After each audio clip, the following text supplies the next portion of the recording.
Hey guys, tonight we step straight into a dusty Roman military camp, the kind that smells like sweat, burnt barley, and just a hint of desperation.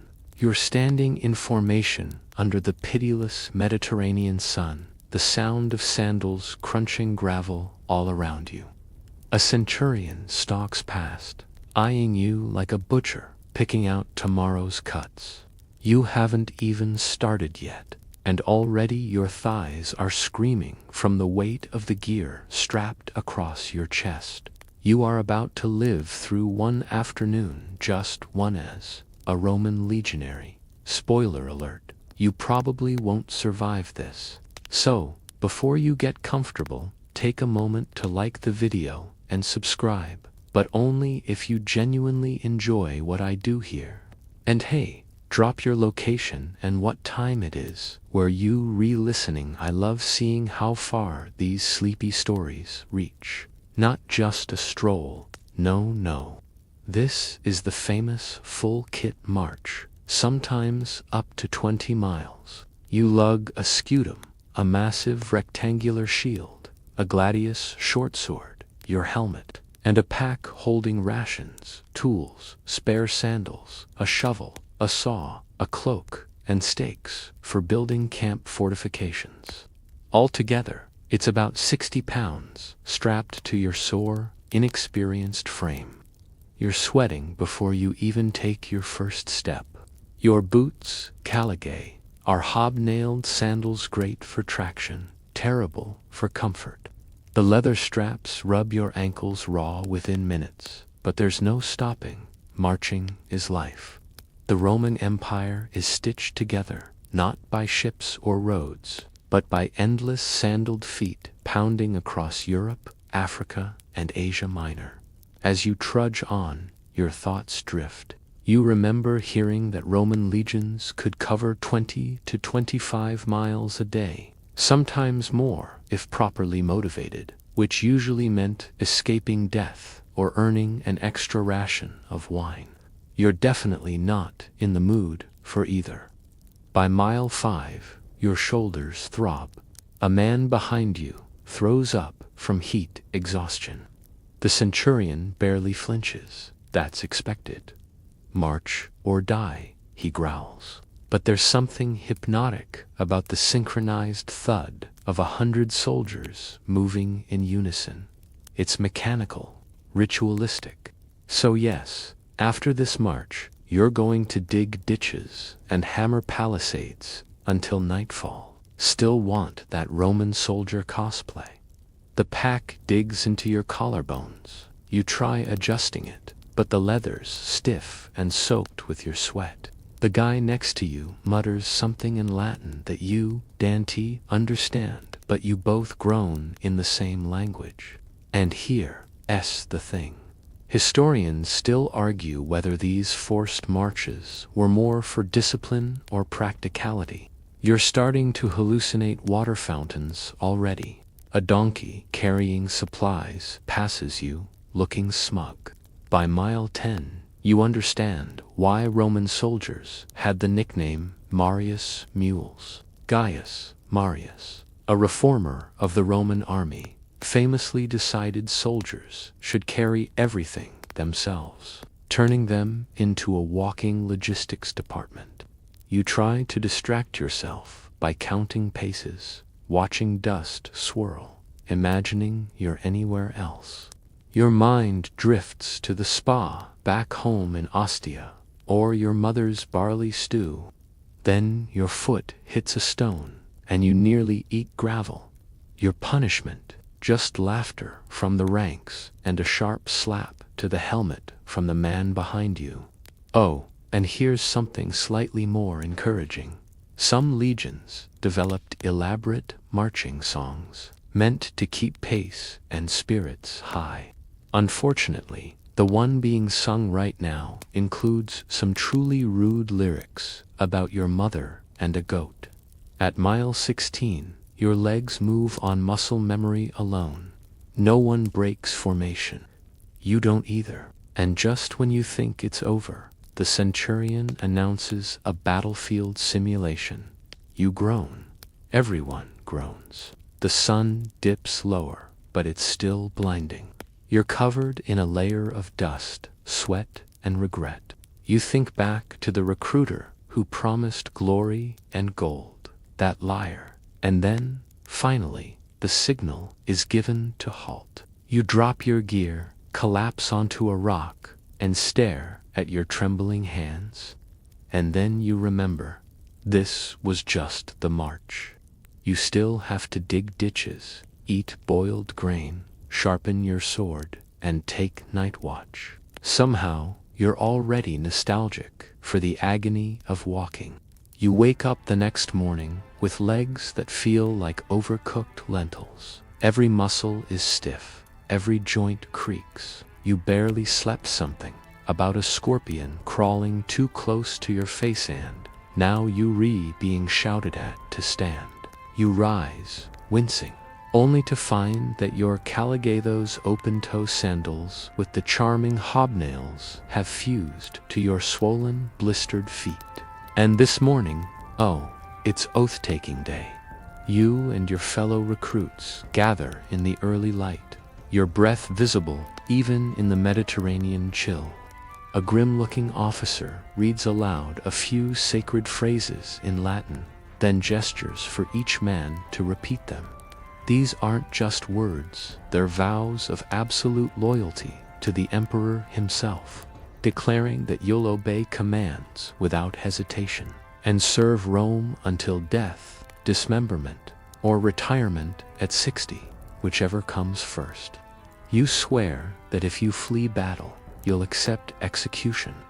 You also swear not to desert, steal, or question orders, even dumb ones. There's no pressure, really. Just a few hundred staring eyes and a row of sharpened stakes nearby in case you decide to hesitate. Historians still argue whether the oath sacramentum was viewed more as religious or military. But it doesn't matter to you now. You've sworn it. You're bound, not metaphorically, literally. If you desert, they'll track you, kill you, and possibly kill 9 of your innocent comrades in punishment too. But before all that unpleasantness, breakfast. You sit cross-legged on a worn mat and receive your portion, a few hunks of cold barley gruel, rock-hard bread that could double as building material, and a diluted mix of vinegar and water called pasca. It's as tasty as it sounds, sour, tepid, and served in a dented cup. You try not to gag. This was considered an improvement over plain water, which was often stagnant or crawling with mystery organisms. The vinegar helped kill some of the bacteria, probably. Meanwhile, your stomach makes a noise that sounds like a dying sheep.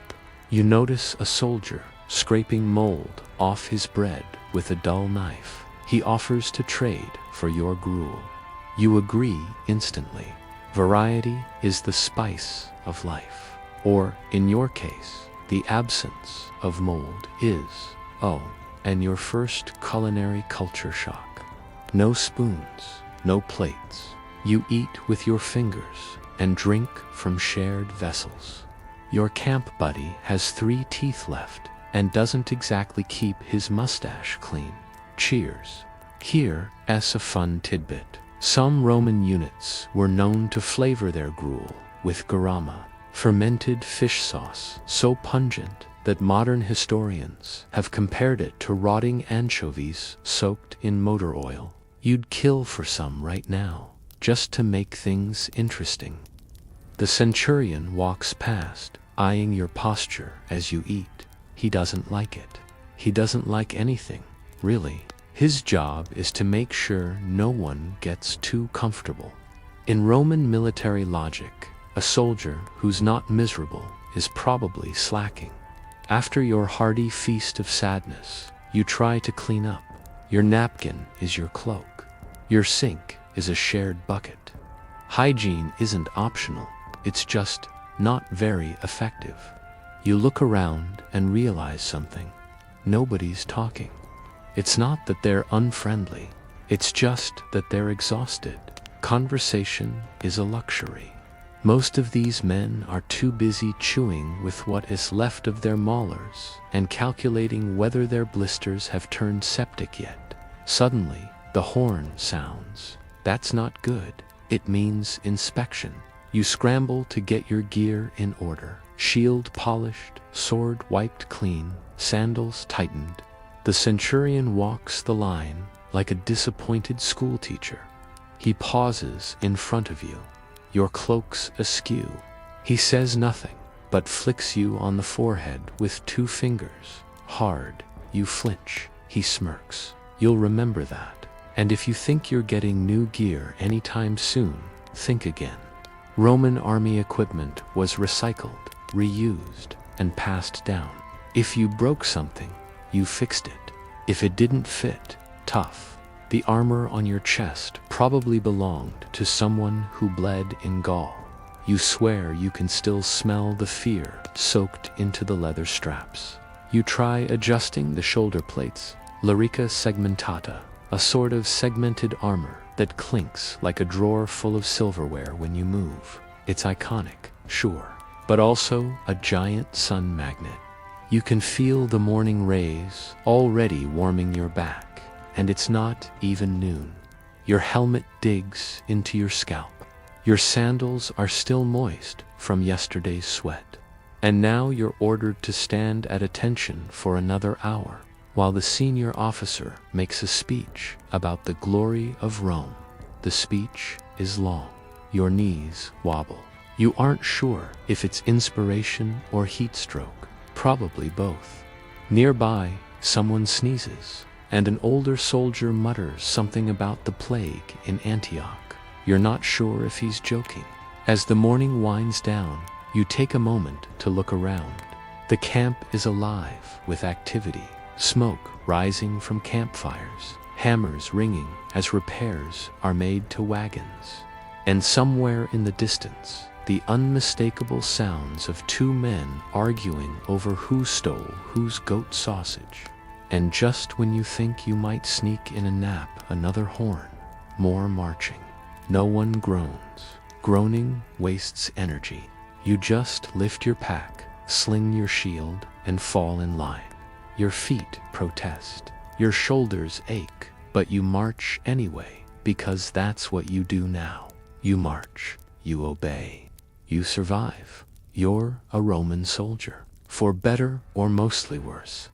You trudge back into camp after the second round of marching, more salt than sweat crusting your tunic. Your tongue feels like it's been rolled in gravel. But good news, it's breakfast time again, or maybe lunch. You've honestly lost all sense of the hours. The sun is directly overhead, and your shadow is just a sad little nub beneath you. You collapse onto a log that doubles as seating, bed, and emotional support beam. A tin bowl is slapped into your lap. Inside is, you're not sure, some kind of barley mush, now tepid and vaguely gray. This is pulse, the staple of Roman military cuisine. Think of it as oatmeal's meaner, blander cousin. You lift the bowl and sniff. Yup, still smells like last week's rainwater and boiled cardboard. Welcome to mealtime in the legions.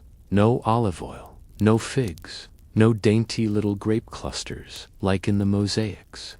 This isn't a toga party at S, a camp of armed men who haven't seen a vegetable in 3 months. You eat because the alternative is fainting in formation.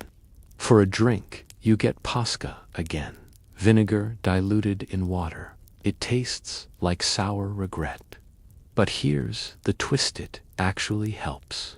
The acidity kills off some of the bacteria in your water supply, and it's weirdly refreshing after hours under the sun. Roman commanders insisted on it, not for taste, but practicality. You sip and choke a little, then force yourself to finish. Hydration is essential even if it feels like your mouth is trying to dissolve itself. As you chew, a nearby soldier tells you he once found a mouse baked into his bread. He didn't complain. He was just glad to have the protein. You laugh, then realize he's not joking. Another man offers a rare treat, a pickled turnip he's been hoarding since the last town raid. You trade your extra spoon, you found it in the ditch yesterday, for a single soggy bite. It tastes real, like something that might have once grown in soil, rather than being conjured by a bored quartermaster with a bucket of boiling water and a grudge against seasoning. Historians still debate whether Roman army rations were as uniform as official records suggest. Some believe there was more variation depending on location and rank. But here, in this no-name frontier outpost, it's all barley, mystery meat, and hope. Speaking of meat, today's stew contains something chewy. You try not to think about it. Probably goat. Hopefully goat. There's also a communal sausage being passed around like it's sacred. It smells strongly of garlic and ambition. You get a bite. It's the best thing you've tasted in weeks. That's not saying much. Meals aren't social occasions here. You eat fast, quietly, eyes darting for any sudden commands. No one wants to get caught lounging. That's when the centurion swoops in and makes you scrub something horrifying, like the latrine trench. Again, when you're done eating, cleanup is simple. You wipe your hands on your knees and rinse your bowl with a splash of vinegar. Yes, vinegar, again. It's a cleaner, a drink, and a general lifestyle here in the legions.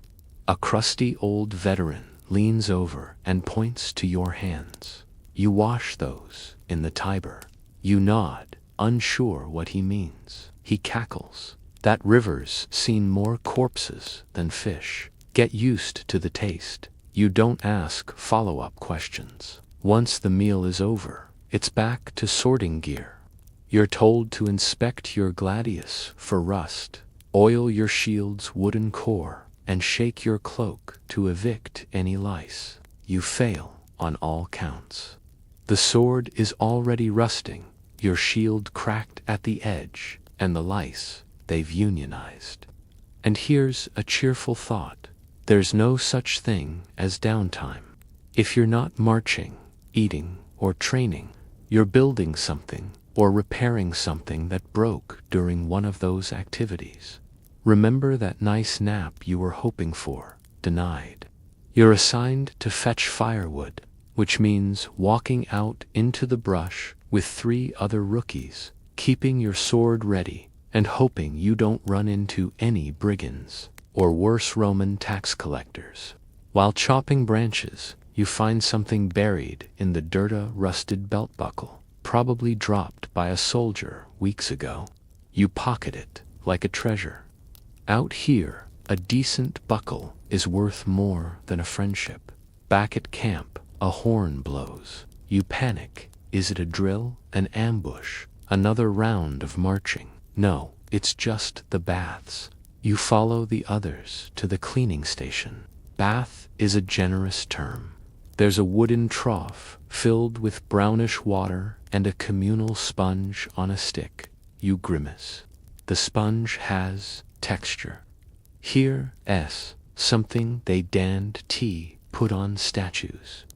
Romans wiped their backsides with communal sponges soaked in vinegar water. Yes, the same vinegar you drink and clean your armor with. Economical, absolutely. Sanitary. Let's just say you're building immunity to everything. You splash water on your face. It stings. You're sunburnt, salt-caked, and bruised in places you didn't know could bruise. Someone next to you drops the sponge into the trough. Everyone stares. No one says a word. He retrieves it. Ritual complete. Clean, or at least less dirty. You head back to your tenta. Leather pavilion shared with 7 other men. It smells like socks, unwashed humanity, and wet goat. You unstrap your sandals and immediately regret it. the blisters have merged into one large, sentient foot problem. You lie back on your mat, no pillow, just rolled up cloaks and wishful thinking. Tomorrow, you'll eat the same mush, drink the same vinegar, and fight for the same empire that doesn't even know your name. But for now, you let your eyes close and try not to dream about breakfast.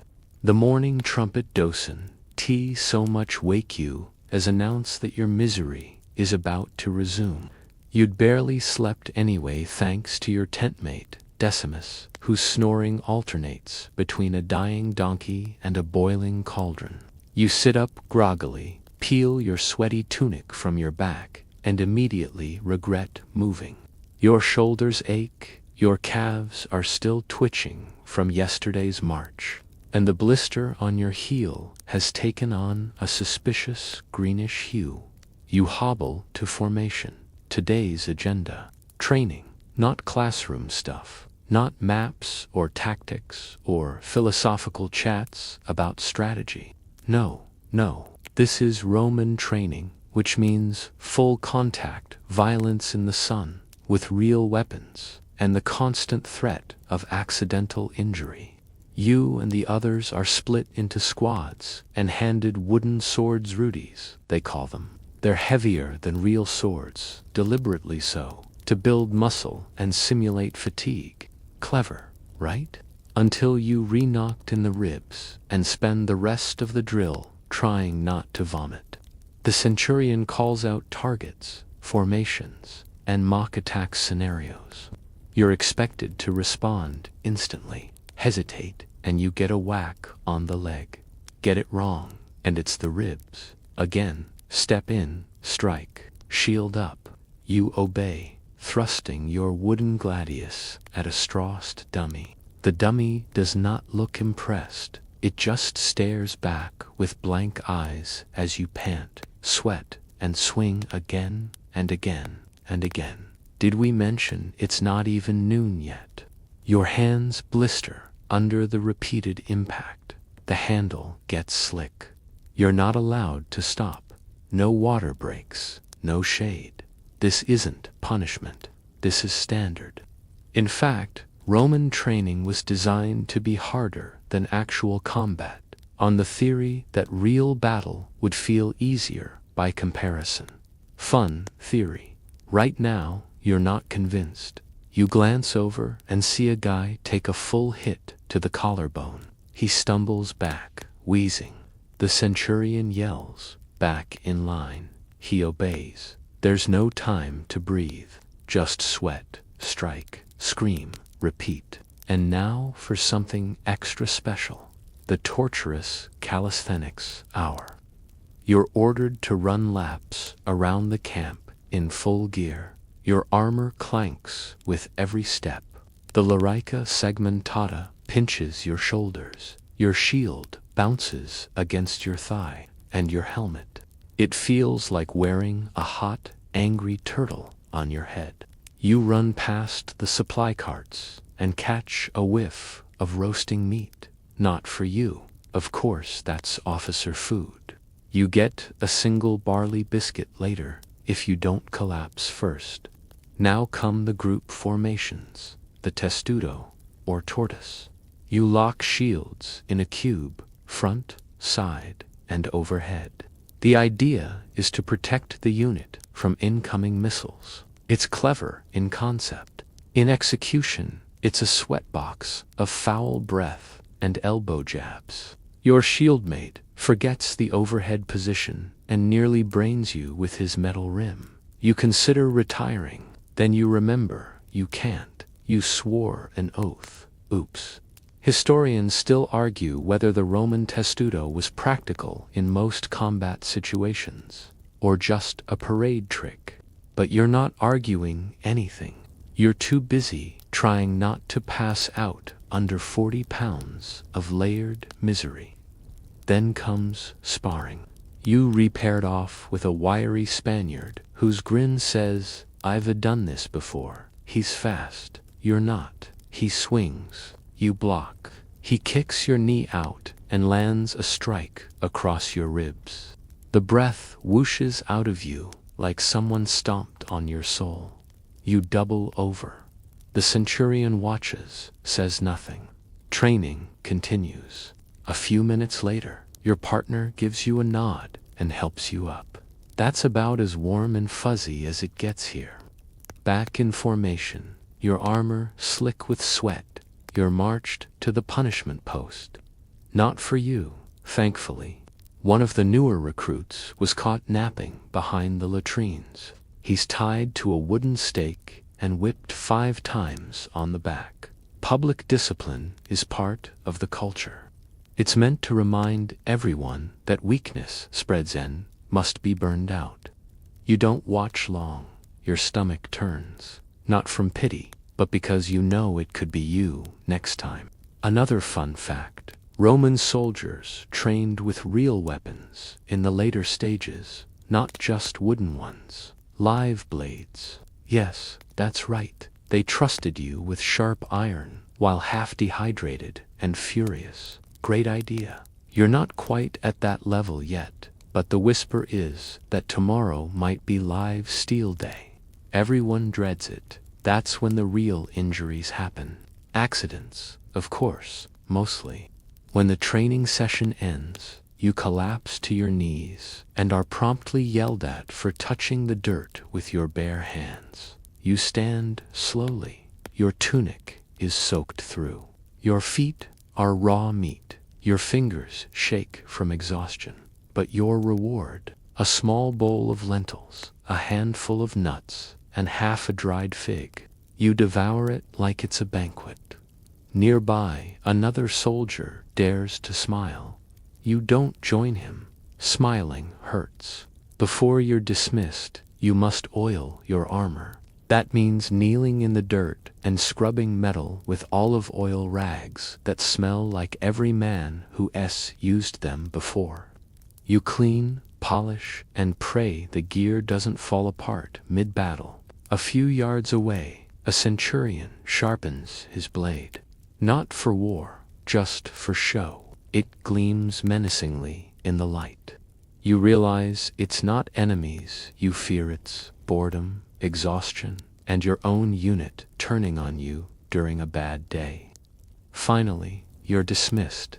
You limp back to your tent, collapse onto your mat, and stare up at the stretched leather ceiling. Your heart is still racing. Your ribs still throb. You wonder, not for the first, why you signed up for this. But it's too late now. You're a Roman soldier. You wake up to scratching, not outside, inside your tunic. You slap your arm, then your leg. Too late. The lice are back, staging a full invasion across your body, flanked by their loyal allies, the fleas and bedbugs. You curse softly under your breath, but of course, cursing is no defense against a 6-legged infantry. You sit up and look around the tent you share with 7 other soldiers. Your contubernium. It's a leather, wedge-shaped oven by day, icebox by night, and always smells like old feet and despair. The air is thick with the stink of unwashed bodies, damp cloaks, and a faint hint of mildew that seems to have settled in as the unofficial 9th occupant. You pull on your gear in silence, careful not to brush against Marcus, who punches in his sleep. Nearby, Lucius grumbles and starts picking lice from his chest hair. You do the same. This is your new normal, the daily grooming ritual of the damned. Each soldier in the Roman army shared their tent, not just with each other, but with every disease, pest, and bodily sound known to man. Your snoring competition each night is legendary. Particular shout-out to Decimus, who wheezes like a bagpipe full of bees. Your morning grooming kit, your fingers, maybe a shared comb if you're lucky. If you're very lucky, a splash of vinegar water to discourage your personal ecosystem. You grab your sandals, still damp with yesterday's sweat, and pull them on. Your heels cry out. Your blisters have popped and fused into new formations that might qualify as Roman engineering marvels. Breakfast comes next. Surprise, it's gruel again. You try not to taste it. It's more efficient that way. After eating, it's tent cleaning duty. That means you haul everything out. Cloaks, tools, armor, cooking pots, lice-infested sleeping mats. You bang the mats against a rock to shake out the bugs. The rock looks horrified. Historians still argue how often Roman soldiers rotated gear or cleaned their tents. Based on your experience, the answer is not often enough. You and your tentmates squabble over who has to dig the waste trench deeper. You lose, so you grab a rusted shovel and get to work, cursing softly as the sun rises. The earth here is dry and rocky. Each scoop is a small act of war. While digging, you find what might be a human tooth. No one comments, you just bury it deeper. Back at the tent, the others are trying to waterproof the seams with melted animal fat and old wax. The smoke curls up from the fire pit and clings to everything. You blink through the haze as Lucius accidentally sets a corner of the tent flap on fire. He pats it out with a tunic. Crisis averted. A quick inspection follows.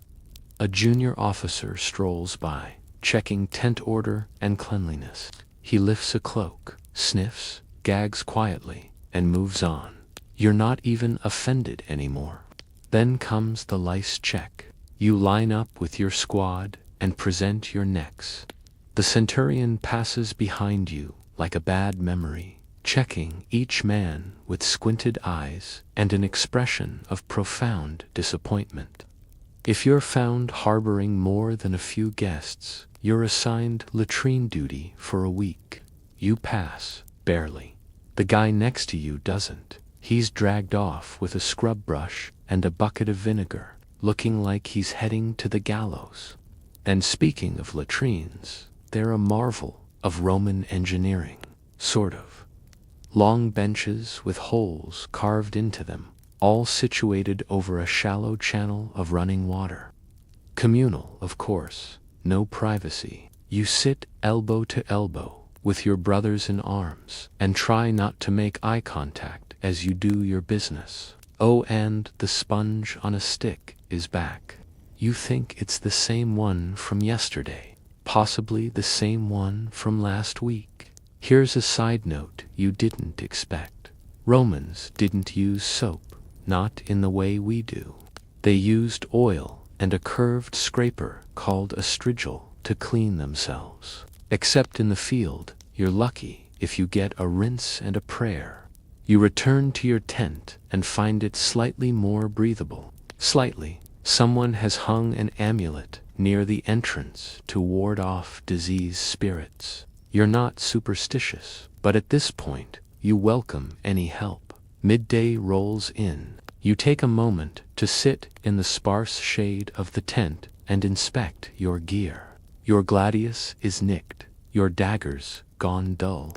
You rub beeswax into your boots, which is like trying to revive a corpse with a fig. Someone nearby is playing a bone flute. It's either a military signal or a sad song about wanting to go home. Hard to tell. A messenger arrives, sweaty and out of breath. New orders. A scout spotted movement near the river. Could be bandits. Could be locals. Could be nothing. The entire camp stiffens. You look at your tentmates. No one says it, but the tension rises. You're ordered to prepare for patrol.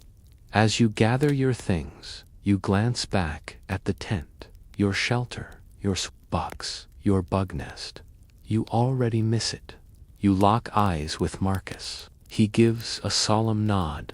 If I don't come back, you can have my comb. You promise to cherish it. And then you're off, sword in hand, bugs in hair, stomach growling. Another glorious day in the Roman military. So, this is the glory of Rome. You've crossed rivers, scaled hills, and bruised your shoulder blades carrying 60 pounds of gear. And now you, re-staring at a patch of dirt, just dirt hand. You've been ordered to dig it. Not fight a barbarian. Not hold a sword. Just dig. For the 5th time this week. The optio points vaguely to the horizon. Trench. There. That's all the instruction you get. No reason why. No idea how long. No real tools, either. You re-handed something that barely qualifies as a shovel. A narrow iron spade with a wooden shaft that splinters under pressure and sends shockwaves through your palms with every strike into the ground.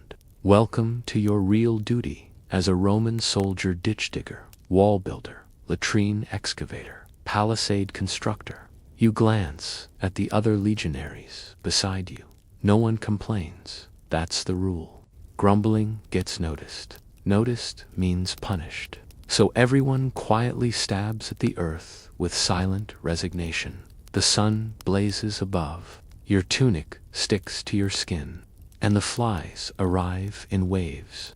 You think about the posters, the recruiters, all those promises of glory, valor, honor, the dream of a shining breastplate, and a crowd roaring your name in the forum. They never mentioned the endless holes, or that most campaigns didn't involve battle, they involved construction, because Roman conquest wasn't fast. It was methodical, strategic, bureaucratic. The empire moved forward inch by inch, trench by trench. You were never just a fighter. You were part of an infrastructure machine, carving Rome into the earth, wherever the boots of the legions landed. If a camp was to be built, then there always was a camp to be built. Tit was done from scratch, every time. Dig the ditches, build the ramparts, raise the palisade, lay the streets. Rome's military might was paved over the sweat of men like you, and hundreds of miles of manual labor. You'd been taught the design of a Roman castrum in training, perfect squares, measured grids, a layout drilled into your skull with diagrams and barked Latin. Now you understand why. It wasn't just for defense. It was so every time you stopped anywhere. For any length of time you could turn a patch of wilderness into a miniature city by sunset. It's beautiful in its own way, efficient, logical, and crushing. The trench you're digging isn't just any ditch. It's part of the fossa, the standard defensive moat encircling the camp. The engineers direct where it goes. You provide the muscle. The depth varies, sometimes just for feet, sometimes 10. Depends on where you are and how threatened the officers feel. But every inch is made by men like you. Men who thought they'd be stabbing enemies, not earthworms. You can feel the strain in your spine as you swing again and again. There's a rhythm to it, like rowing a galley, but less poetic. Dirt flies in all directions. Your hands blister. Your back seizes. Your mind drifts. You think of home, of the farm you left behind, of your mother's bread. You shake it off. That kind of thinking is dangerous. You pause to wipe the sweat from your brow. The sun's merciless now. Your skin feels like it's roasting. The leather strip tied around your head is soaked. A fellow soldier coughs next to you, a dry, hacking sound, and keeps digging. No one talks. Occasionally, the centurion strolls by, glaring arms crossed. He doesn't speak unless someone stops. Then he'll say plenty, usually with a vine staff across the back. Some of the officers, especially the engineers architecti, they call them carrywax, tablets, and bark corrections at the workers. Too shallow. Angle the slope more to the left. They act as if the fate of Rome rests on the symmetry of your trench. And maybe it does. The camps are legendary. Every enemy of Rome knows that once the legions dig in, they don't leave. Each ditch is a message, a warning. You're not just conquering the land, you're remaking it. But knowing that doesn't help your arms from going numb, or stop the smell of manure in the wind, or keep the ants from crawling up your legs. At midday, a water carrier passes by. You take a sip, lukewarm, metallic tasting, better than nothing. Lunch, dried barley cakes, and a handful of olives. No shade, you eat with your hands covered in soil. Hygiene is for senators. And then it's back to work. The ditch deepens. Your thighs ache from the bending. A new pile of rocks slows progress. Every one has to be hauled out by hand. You start to fantasize about injury, a broken toe, a twisted knee, not fatal, just enough to be sent to the medicus for a few days, just long enough to sleep. But that's cowards thinking, the kind that gets you noticed. You swallow the thought and keep digging. Around you, the camp is rising. Others are setting up vellum stakes, the sharpened wooden stakes that top the perimeter wall. Some are hauling timber from the nearby woods. You hear hammering in the distance. Someone's already laying the officers' quarters. Naturally, you wonder how much of your life will be spent like this, on the march, then digging, then marching again. The battles feel abstract, far away, but the dirt, the blisters, the sunburns, these are your real enemies. Later that night, the trench complete, you sit with your tent mates, you eat stew, it's bland, you don't care. You fall asleep on your cloak, body throbbing, dirt still under your fingernails. Somewhere in the distance, wolves howl. A rat skitters across your leg. You don't even flinch. The next morning, you're up before dawn. Another site, another camp, another ditch, because that's what you are now. Not a gladiator, not a war hero. You're a walking pickaxe in sandals. You are the foundation Rome builds on. The sun presses hard against the top of your helmet as you join the ranks assembled outside the Roman fort. A squat, stone-bellied monstrosity somewhere near the Germanic frontier. It smells of horse sweat, stale oil, and the dry dust kicked up by hundreds of hobnailed sandals.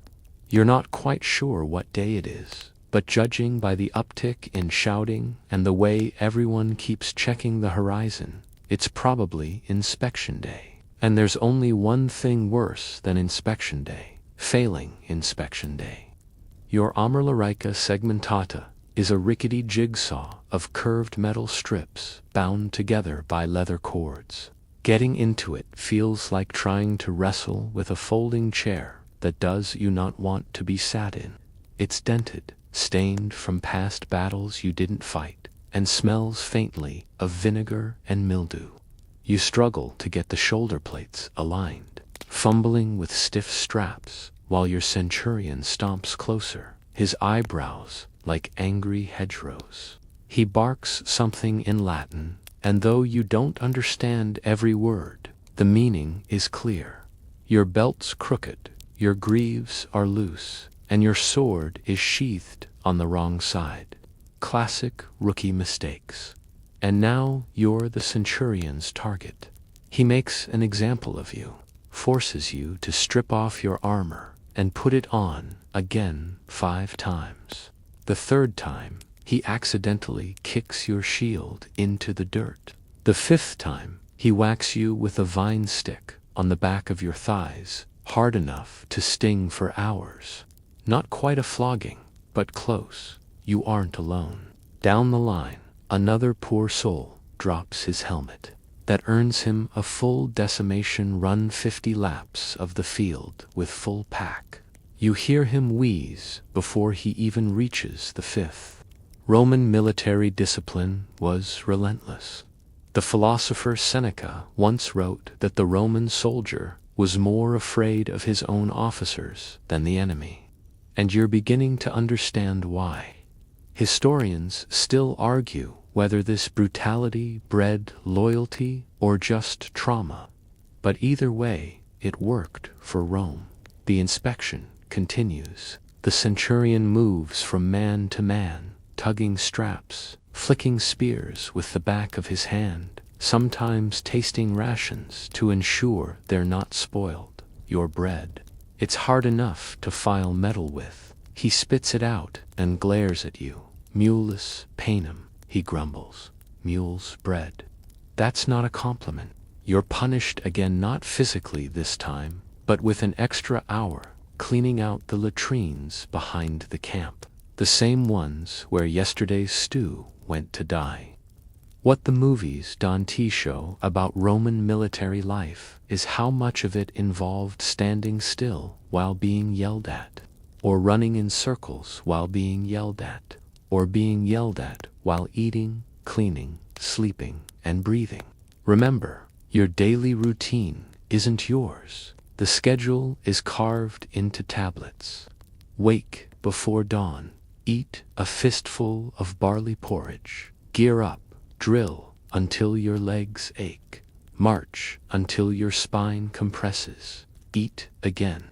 Sleep on a sack of straw beside 30 others snoring, belching men, and repeat. And the gear. Let's talk about the gear. That glorious red tunic. It gets drenched in sweat and grime by noon. No washers, no spares. You're lucky if you can rinse it in a stream once a week. Your sandals, called caligae, and they rub your feet raw with every march. One weird fact: Roman soldiers stuffed their shoes with wool or moss to soften the blow. You try it with grass. It makes things worse. Your scutum, the massive curved shield, is heavy enough to warp your back, especially after 3 hours of parade formation. Every man is expected to treat it like an extension of his own body. Lose it, and you're not just a coward, you're dead. The worst part isn't even the discipline, it's the shame. A dropped helmet could land you a beating. Losing your sword in mock combat might mean demotion or worse. Rome didn't need fancy HR departments. You either obeyed or were reminded, quite publicly, of your place in the pecking order. They say the Roman military was one of the most efficient machines of its time, and sure, that's true. But a machine only runs that well when the cogs are too afraid to slip. One quirky tidbit: some legions even had their own marching songs with built-in insults, just to keep spirits sarcastically high. You're half singing one now under your breath. Better a pig than a Gaul, better a worm than a wall. It doesn't help. By the time the inspection ends, your stomach's eating itself, your shoulders burn, and you've bitten your tongue twice just to keep from talking back. The centurion gives a final grunt of approval, or maybe he just runs out of breath. Either way, the day's just beginning. There's another 4 hours of spear drills, then a formation march, then, if you're lucky, a bowl of watery stew that smells suspiciously like rat. And all of it, every moment of exhaustion and humiliation, has been endured for one purpose: to prove that you re-Roman enough to die on command. You're marching again. The legions never truly stop. The Mediterranean sun burns hotter than ever today, baking the dusty road beneath your sandaled feet. The soles of your Caligado's iconic Roman military sandals are thin and worn. You can feel every sharp pebble stab upward like nature's own torture device. You shift your shield from one shoulder to the other, already aching. The leather strap sticks to your sweat-drenched tunic. It's a forced march, 20 Roman miles. That's nearly 30 kilometers, with armor in formation. And no, you don't get to slow down for a pebble in your boot. Today, the commanding centurion is particularly foul-tempered. Maybe he didn't sleep. Maybe he's just flexing authority for fun. Either way, if you even think of lagging behind, he'll whip your back like he's conducting an orchestra, one angry lash at a time. You've barely had a sip of water since dawn. The Romans do carry water skins, but they're reserved mostly for officers or hoarded by veterans with shifty eyes and sharp elbows. You consider sneaking a drink from a nearby stream, but remember that the last guy who tried got punished by cleaning the latrines for a week with his bare hands. Not ideal. Ahead, you pass a long-forgotten grave marker by the roadside. It's cracked and worn, the Latin nearly illegible. Still, the message is clear. Here lies someone who likely wore the same armor, felt the same blisters, and marched under the same blistering sun. You wonder briefly if they died in battle or just collapsed during a march like this. And speaking of gyro, expected to carry your sarsana, the soldier's backpack, not light travel. It includes your cloak, cooking pot, food rations, mostly stale biscuits, water flask, a digging tool, spare tunic, stakes for building camp, and sometimes even parts of a portable fort. You're basically a human mule dressed for war. This is where the phrase Marius mules comes from, a nod to the reforms made by Gaius Marius in the 2nd century BCE. He professionalized the Roman army and turned it into a logistical machine.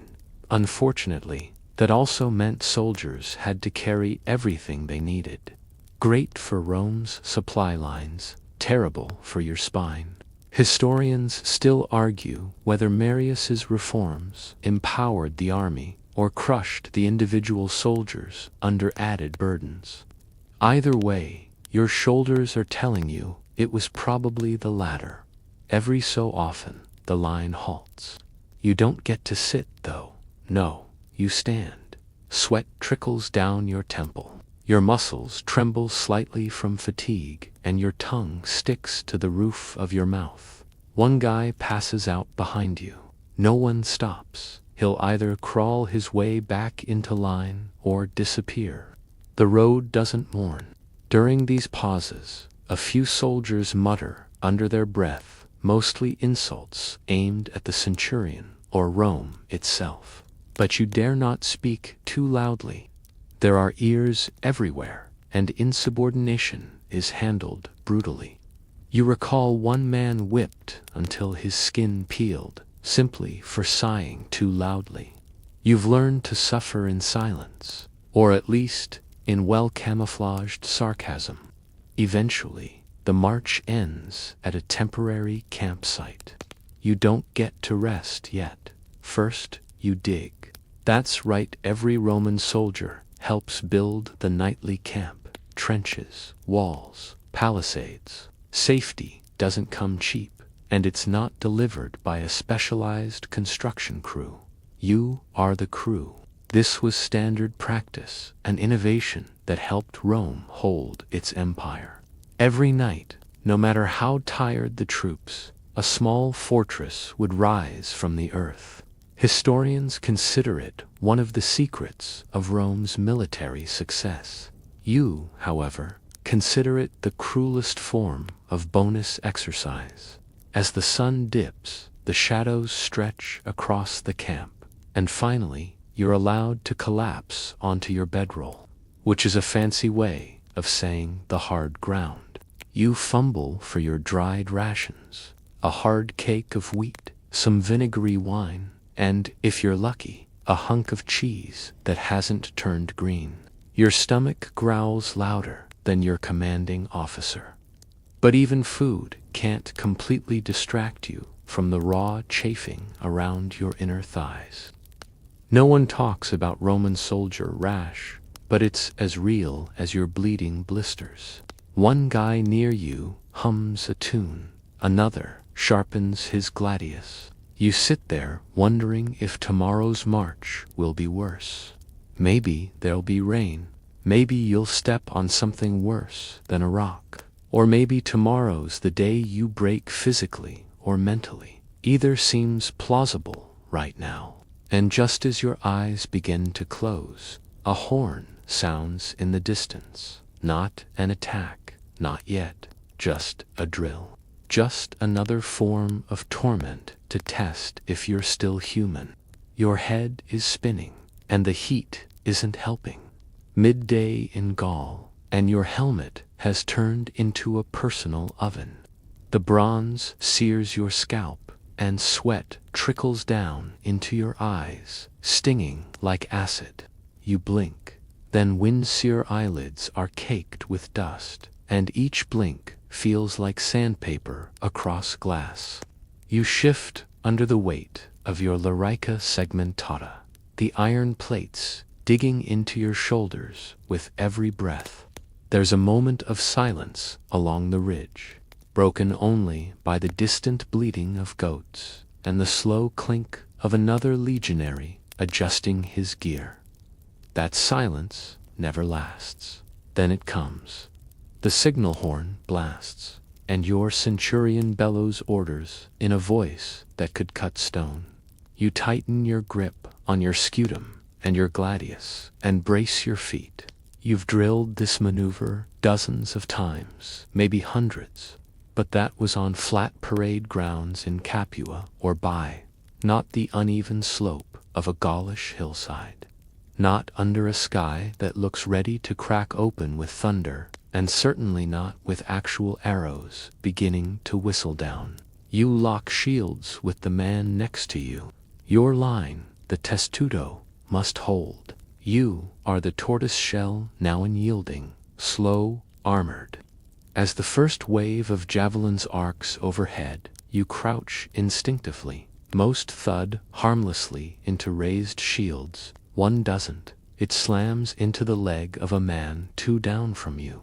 He doesn't scream. There's no time. He collapses with a grunt, his shield slipping from position, leaving a jagged hole in your formation. Your centurion roars again, and 2 men shift to cover the gap. Efficiency over empathy. That's how it works here. And then movement.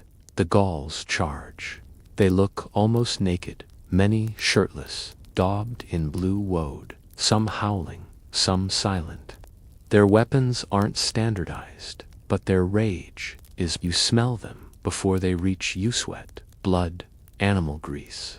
Your gladius vibrates in your hand, not from fear, but anticipation. You've trained for the thrust, not the swing. Swinging opens your flank.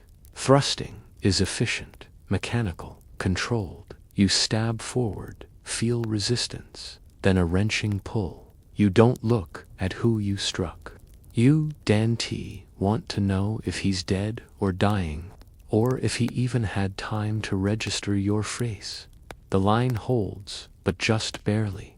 It's chaos. Your ears ring.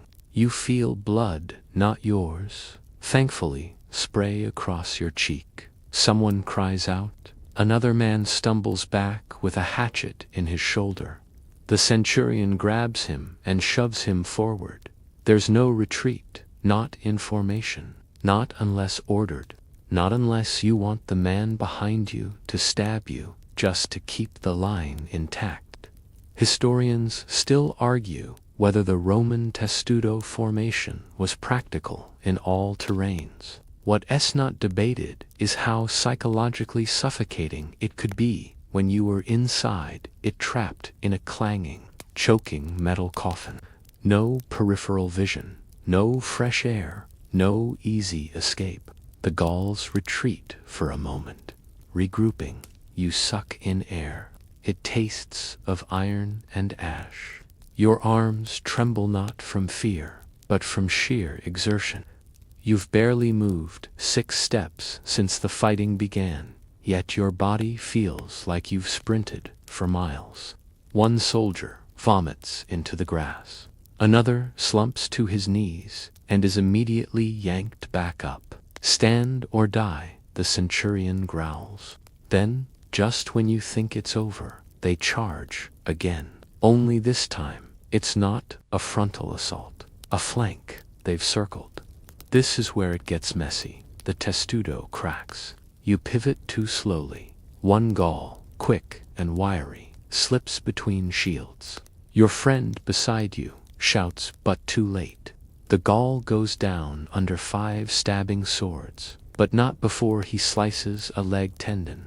You watch the man fall, not dead, but useless. A burden. And this isn't the kind of army that carries burdens. There's a brief lull. The Gauls pull back again, fading into the woods like ghosts. You're told to hold position. You do, because you must. You want to drop your shield, shake out your aching arm, but you don't, because the next attack could come from behind. A joke bubbles to your mind, something whispered weeks ago in the camp. The real enemy, isn't the Gauls. It's gravity. You chuckle to yourself just once. Then your body reminds you that laughing with a dented breastplate is not advised. Still, you made it. Afternoon turns to evening. Your tunic is ruined. Your knuckles are bleeding from gripping your sword too tight, and your voice is hoarse from shouting commands you don't remember giving. You are ordered to hold the ridge overnight. No campfires, no songs, just cold bread, a gulp of vinegar wine, and the smell of death wafting downwind. You lie down in your armor. Sleep doesn't come. It rarely does after your first real fight. Oh, and that quirky little fact for the night. Roman soldiers were sometimes forced to carry bundles of sticks called fascinae, not for firewood, but for building enemy crossing ramps. That's right. After hours of bone-breaking combat, you might get to spend your evening hauling logs. Not exactly spa service. Still, as the stars peek through the cloud cover, you whisper a silent thanks that you re-not the man who took the javelin to the knee. Not tonight, anyway.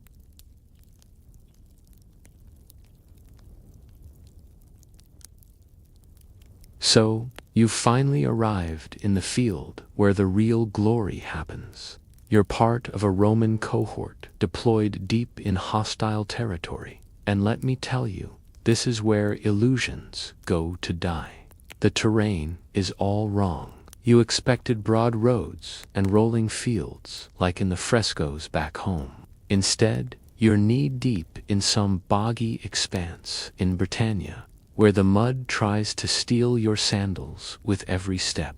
You can't see more than a few feet ahead thanks to the relentless fog, which seems to have a personal vendetta against your eyes. Every few paces, someone slips. One guy's already lost his helmet in a puddle that looks suspiciously like a sheep trough. And the cold. Your armor, which looked so impressive in the parade back in Rome, now feels like it's actively conspiring to freeze your bones from the inside out. You clench your teeth to stop them chattering, but that just makes your temples hurt. You start to dream about the warmth of your old family kitchen. Even the sound of your mother yelling at your brother would be preferable to this. You haven't even seen an enemy yet.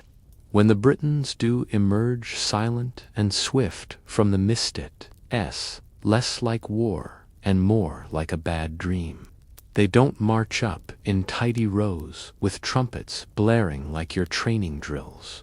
They melt out of the forest with painted faces and animal skin cloaks, shrieking curses in a language you can't understand. Their weapons are crude, but that doesn't matter when they're moving faster than you ever imagined possible. You thrust your pilum forward, the short throwing spear you've drilled with 1,000 times, but your hand trembles slightly. You miss. It lodges in a tree. A centurion is shouting something behind you, but it's drowned out by the thud of hooves and the clash of metal.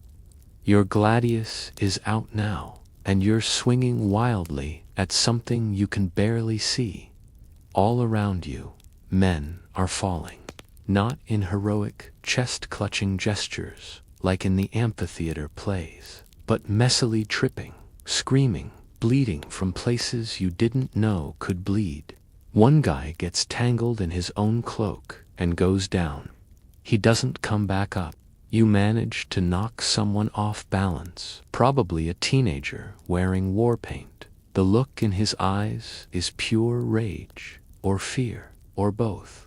You realize you look the same. You survive, barely.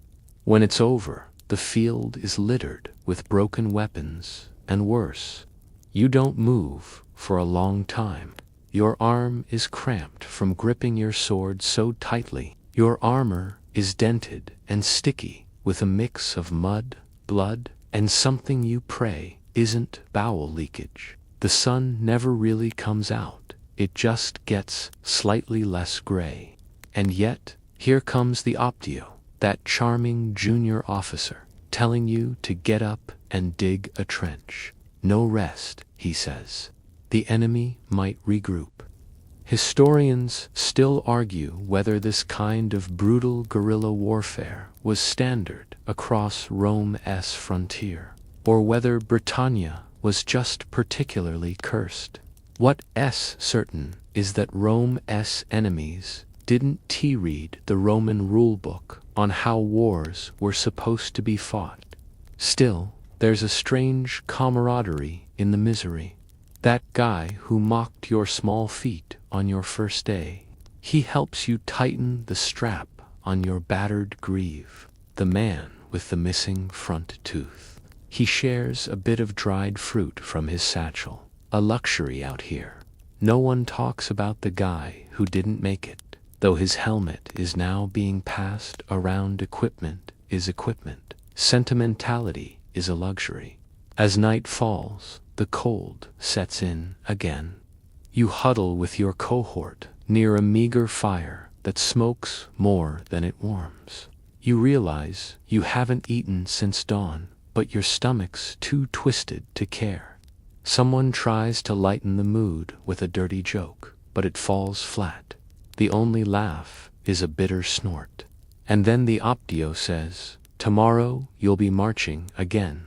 Another 12 miles. Another enemy village. Maybe more of those wailing warriors in blue paint." You stare into the fire and try not to think about what you just saw or what you might see again. You try not to hear the groans of the wounded or the sniffling of the guy pretending he's just got a cold. You definitely think about the man who begged you to finish him off when his leg was crushed. You didn't. You couldn't. That's someone else's nightmare. You curl up on the hard ground, armor still on, sword tucked in like a child's teddy bear. If you sleep-end, that's a big if you'll dream of Rome, of sweet figs, of warm wine, of quiet. Spoiler, there will be none of those tomorrow. Your body aches in ways you didn't think were possible, and the sun hasn't even begun to dip yet. Now comes the moment every soldier dreads, but none can avoid. Training drills with your centurion, not the march, not the sparring, not even the weapons inspection. This is worse. This is the dreaded test of your absolute obedience. You're called to the training field, a rough patch of scorched dirt in the center of the camp, ringed by men who've either finished their shift or are pretending to enjoy this gladiatorial farce. Your centurion, a leathery man named Gaius, with a perpetual scowl and a scar down his cheek, stomps into the center and yells your name. You shuffle forward, helmet lopsided, tunic sticking to your ribs. "Drop your shield," he barks. You blink. Did you hear, right? Drop it, and pick up the wooden one instead. He gestures to a battered plank nearby, so heavy it might as well be a door. Here's the Roman military genius at work. Train with equipment twice as heavy as the real thing, so that, in battle, you feel superhuman, in theory. The wooden sword Gladius Duris is even worse. Weighted and warped, it thuds in your palm like a block of wet stone. You've got no choice but to raise it. Centurion Gaius nods approvingly. Now charge. You run forward in slow motion, every limb protesting. You swing once, miss entirely, and are promptly rewarded with a smack across the shoulder from another recruit's sword. A real hit from a real guy who doesn't like you. Friendly fire is very much a thing in Roman training. Your ribs buzz like a cracked bell. Again Gaius shouts. The next round involves shield drills. You learn through repeated error that holding your scutum even slightly off angle invites a slam. So punishing you, briefly forget your name. Your arms tremble as you try to block, twist, counter. But your opponent, a Gallic brute named Looter, slams into you like a battering ram. You hit the dirt. The watching crowd lets out a collective oof, followed by scattered laughter. You catch a glimpse of Gaius' boots approaching. Then his voice cuts through the noise. Get up, there's no dying in drills. You want to reply, tell that to my spine, but your lungs aren't cooperating. So you roll to your knees, wipe the dust from your mouth, and try to stand. This is Rome's strategy. Grind you down now, so the barbarians don't do it later. Historians still argue whether the Romans truly valued discipline more than any other military trait. But when you're being knocked flat for the 8th time in 30 minutes, it sure feels like they prioritized pain. There's also the matter of decimation, a punishment so feared it becomes part of training lore. If a unit shows cowardice or insubordination, 1 out of every 10 men is executed by their own comrades. That fear hangs over your shoulders like a shadow. It's not just failure that's punished its weakness. Even outside of combat, Roman soldiers are drilled for psychological endurance. You're told stories, true or not, men forced to hold plank positions until they fainted. Others had to march laps in full gear while chanting Roman battle hymns, over and over until their voices cracked. If a voice faltered, the whole cohort restarted. You glance across the field. One of the officers, probably a tribune, is watching silently. You wonder what he sees, a unit of future warriors, or a parade of broken bodies. Gaius orders formation. You scramble to your place in line, shoulder to shoulder with the others. This drill is a test of unity. Everyone must move as one step, turn, thrust, raise, block. Your arms burn, your back stings from earlier impacts, and your calves threaten to seize. But you don't stop, because the only thing worse than failing is being noticed. You make it through the final formation, lungs wheezing, chest soaked. Gaius doesn't say a word. He just nods once and walks away. That nod, that's your gold medal.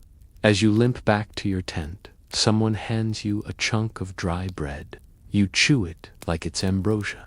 Salt and sweat mix on your lips. The absurdity of it all dawns on you. You've survived worse today than most people do in a lifetime. And this was just the training session.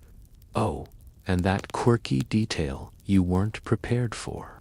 One of the drills requires you to yell your name and birthplace in perfect rhythm with your footfalls. Gaius insists it improves morale and memory, but mostly it just makes you sound like a deranged town crier.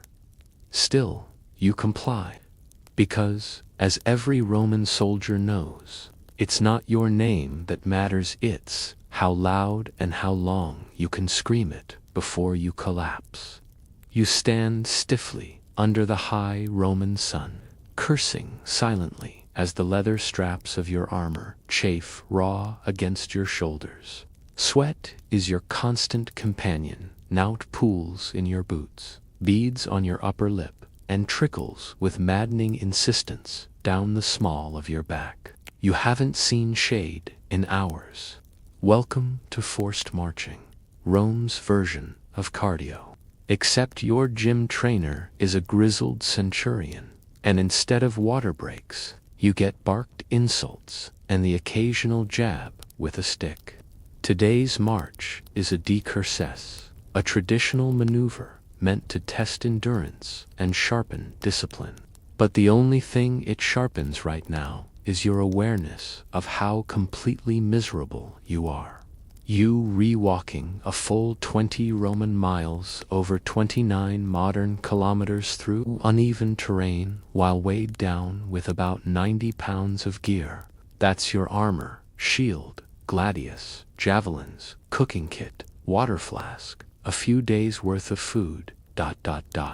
And, for good measure, a wooden stake to help build the knight's defensive camp. Because, yes, you build that yourself every night. The roads aren't as smooth as they looked on the recruitment poster. The famed Valle Romani were marvels of engineering, sure, but only in theory. In practice, those flagstones rattle your joints and send aches deep into your hips and knees. Your comrades around you grunt and curse, forming a symphony of suffering as one boot after another pounds the dust. As you trudge along, you catch sight of a mule cart up ahead. For a brief, glorious moment, you imagine riding it. Nope, that's for the supplies, grain, sacks, weapon oil, extra tools. You're not a senator, you're a grunt. You walk. Oh, and did I mention the punishment for falling out of formation? That's right, tits the dreaded fustuarium, a brutal ritual involving a public beating by your fellow soldiers. Historians still argue whether it was used routinely or saved for desertion and gross insubordination. But one thing's clear. Nobody wants to be the weak link, so you keep moving, even if your legs scream with each step. The most demoralizing part. You're not even marching toward a battle. This is just a daily exercise. Sometimes it's a strategic repositioning. Sometimes the generals are just showing off. The Roman Empire loved its pageantry, and you're one of the shiny pieces on display. There's a moment where the formation stops briefly for a water break. You collapse onto one knee, breathing like an asthmatic donkey. You finally glance up at the hills beyond the road, green and inviting, filled with birdsong and dancing breezes. But those aren't for you. The hills might hold bandits, or worse rivals. That's another reason you're here. Muscle to remind the locals who's in charge. One of your comrades tries to lighten the mood. Only 17 more miles, he wheezes, grinning. You contemplate stabbing him with your pilum. Instead, you grunt and pull yourself upright. The sun dips lower. You expect that means relief, but it also means you're behind schedule. The centurion orders double time, and suddenly your exhausted body has to jog with all that gear bouncing. Your thighs are on fire, and blisters burst inside your boots. It's the Roman equivalent of a fun run through hell. Later that evening, when you finally reach the stopping point, there's no tent waiting. You and your unit are the tent. Out come the shovels and those lovely wooden stakes. Time to build the castrum, the fortified camp. Ditches must be dug, ramps erected, palisades set. Every soldier works. Even officers take part, though some just bark at you while sipping watered wine. And then comes the final insult, the evening inspection. After all that pain, if your shield's dusty or your sandals are improperly tied, you'll face punishment. One unlucky recruit receives a lash across the back for lack of urgency. You wince in sympathy or maybe jealousy. At least he's resting. A quirky detail here. Some legions carried their own portable mills to grind grain each night. That's right too.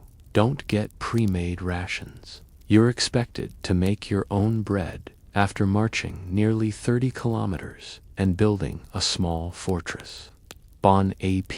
Once everything's done, you finally sit in a semicircle near the fire, gnawing at a hard biscuit. The stars glimmer overhead, and for a fleeting second, the quiet seems ...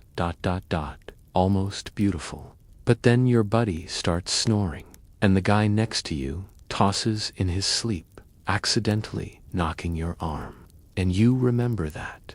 Oh yes, tonight, you're on second watch. Midnight to 2 a.m. You'd laugh if you had the energy. Instead, you lean back, eyes half closed, as a chill wind snakes through your sweat-drenched tunic. Tomorrow, another march, another makeshift camp, another reminder that the life of a Roman soldier isn't glorious, it's just ... relentless. By mid-afternoon, the blazing sun refuses to show mercy. Your helmet now feels like a bronze oven, searing into your scalp with every step. Your leather sandals have rubbed your heels raw. The soles flap slightly, having absorbed too much sweat and grit. As you march forward, your thighs chafe, your ribs ache, and the grim reality of Roman military life claws deeper into your bones. But even in this wretched state, the next ordeal makes you wonder if the gods are simply toying with your soul. You re-about to be taught the glorious art of camp building. Yes, that's right, after hours of training, running, shouting, getting slapped in the gut with blunt wooden swords, and watching fellow soldiers throw up from sheer exhaustion. Now comes the part where you dig and build and lift and then dig some more. See, the Roman military machine ran on sweat and routine. The legions didn't just flop down and throw a tarp over themselves at night. Every evening they constructed a fortified marching campacastrum.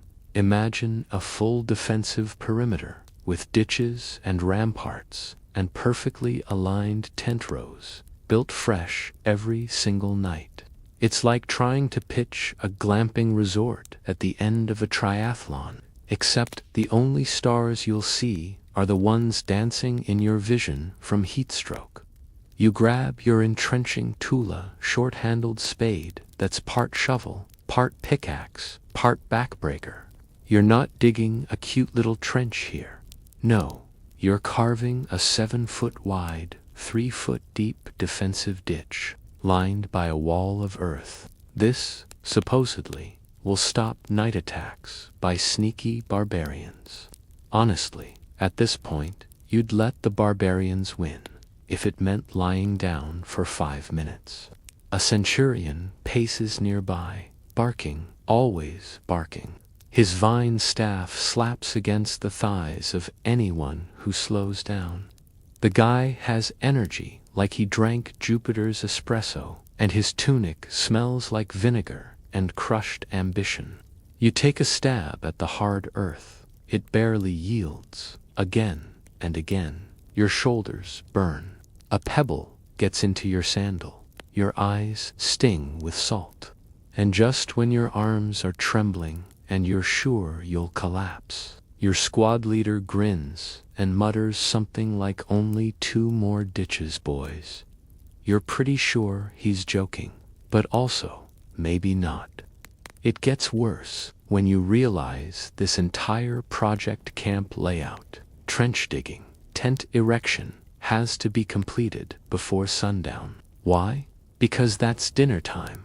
And in the Roman army, if you didn't earn your bread and barley, you didn't eat. You look over and see the senior troops already assembling their tents, like they redoing a magic trick. They laugh at the new recruits fumbling with pegs and ropes like confused toddlers with IKEA furniture.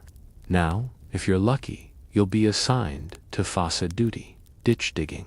If you're unlucky, you're on agger duty, hauling baskets of dirt uphill to build the wall. Think CrossFit, but if the gym also threw rocks at your head. Here's a fun historical tidbit. Roman soldiers were required to be able to dig roughly 1.5 cubic meters of earth per day. That's more than the volume of an average bathtub. Except your bath is made of dust, and you're bathing in your own misery.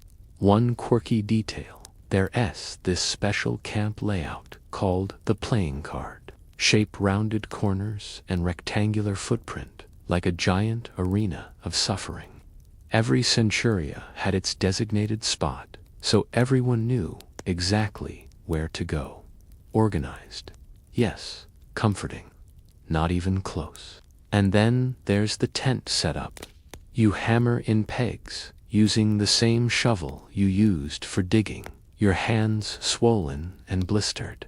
The tent is made of heavy leather, stiffened by cold and grime, and it reeks like 100 goats have been napping in it for weeks. You'll be sleeping 5 to a tent, shoulder to shoulder, and someone always snores, or farts, or both. Scholars still argue whether the Romans' obsession with routine was strategic genius or just sadistic micromanagement.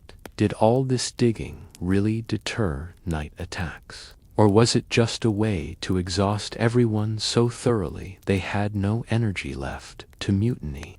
Either way, you're too busy trying not to puke up your watered-down wine to care.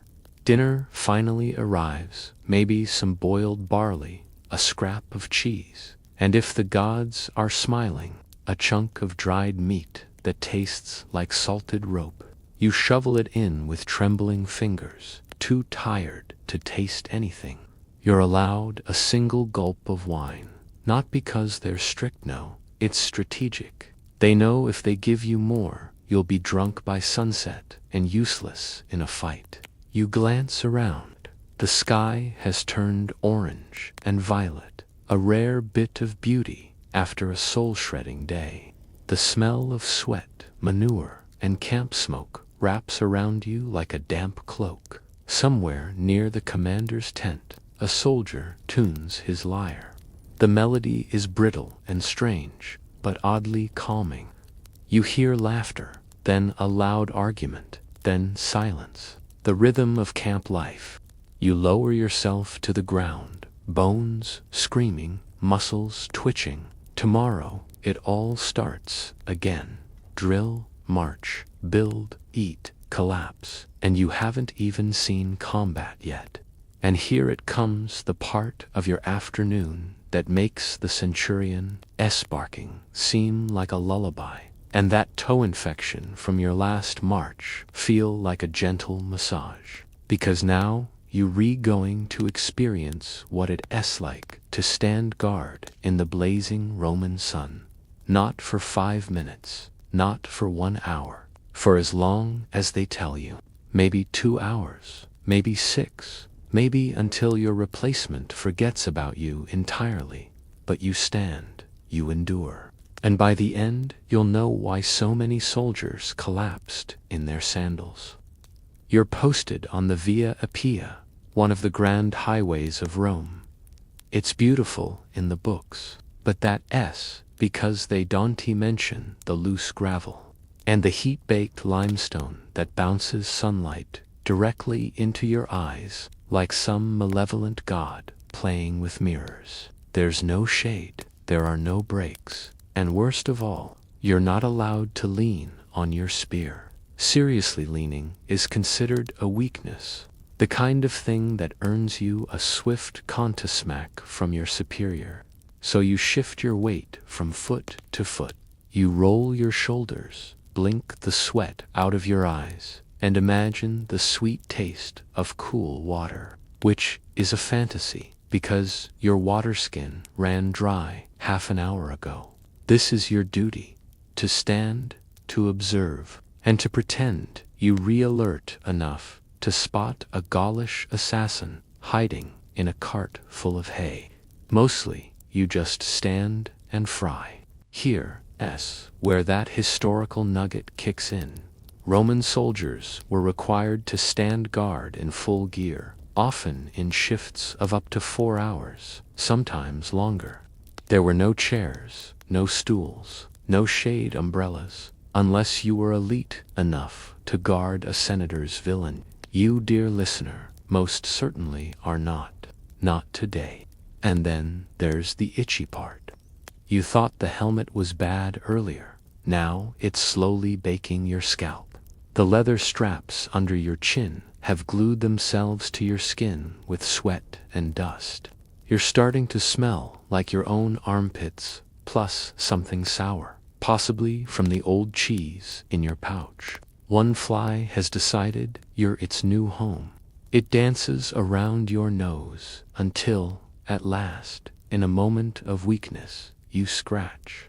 Bad idea.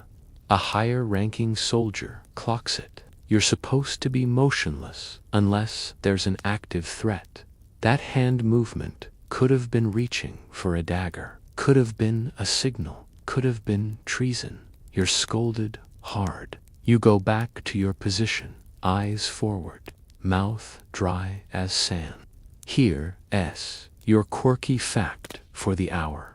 Roman soldiers weren't just punished for cowardice or desertion, fidgeting on duty, that could lead to flogging.